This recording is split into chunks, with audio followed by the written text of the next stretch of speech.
আর যুদ্ধ সমাজ যদি আমাদের ধ্বংস হয়ে যায়, সমাজ ধ্বংস হয়ে যাবে। যে আমাদের এই এলাকায় মাদকের ব্যবসা হয়, এর প্রশাসন যদি চাইতো যে কোনো মুহূর্তে এই মাদক সেবীকে আসলে ধরে নিয়ে যেতে পারতো। আমাদের এলাকাটা আসলে কিছু কিছু মানুষের দ্বারা নষ্ট হয়ে গেছে।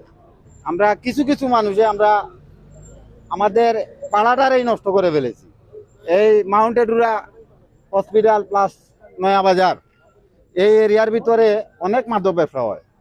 এই যে মাদক, এই মাদককে নির্মূল করার জন্য যতটুকু করণীয় লাগে আমরা ইনশাআল্লাহ সবাই মিলে এলাকার যুব সমাজ নিয়ে মুরব্বিয়ান নিয়ে এটা করব। কি এই আমার জানা মতে আমি মনে করি এই যে মাদক ব্যবসায়ী যারা ব্যবসা করতেছে আমাদের অঞ্চলে, আমাদের পাড়া মহল্লায়, নিঃসন্দেহে আসলে এই যে প্রশাসন আছে, প্রশাসন নিশ্চয়ই এসব সব বিষয় ওদের জানে, তারা যে ব্যবসা করতেছে।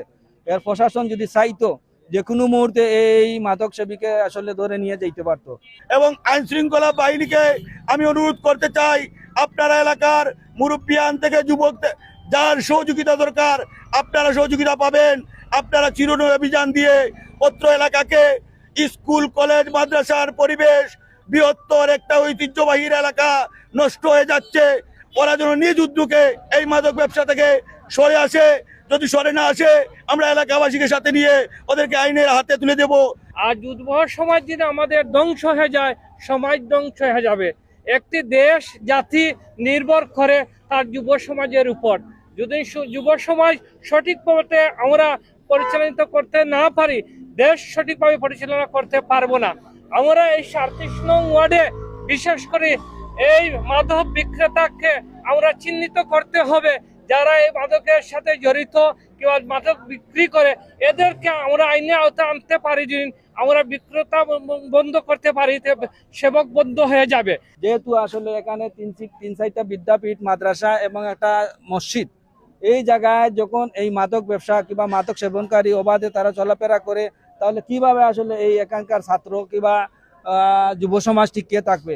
আমরা আসলে ৩৭ এবং ৩৮ নম্বর ওয়ার্ডের আপামর জনসাধারণ আপনাদের এই সাথে আছি। আপনারা যে উদ্যোগ নিয়েছেন এই নোয়াপাড়ার, বিশেষ করে আমার রাজন ভাই কিংবা আরো যারা তার সাথে সহযোগিতা করে এই উদ্যোগটা নিয়েছেন, আপনারা আরো উদ্যোগ নেন। আমরা আপনাদের সাথে থাকবো। প্রয়োজন হইলে আপনারা স্মারকলিপি লেখেন প্রশাসনের মাধ্যমে, পুলিশ কমিশনার মাধ্যমে, ডিসি মহোদয়ের মাধ্যমে, আর জালালাবাদ থানা অথবা এয়ারপোর্ট থানার মাধ্যমে দেন। আমরা স্মারকলিপি স্বাক্ষর দিব। যারা মাদক ব্যবসা করে, সেবন করে, তাদের নাম উল্লেখ করে দেন, আমরা স্বাক্ষর নিশ্চিত করে দিব।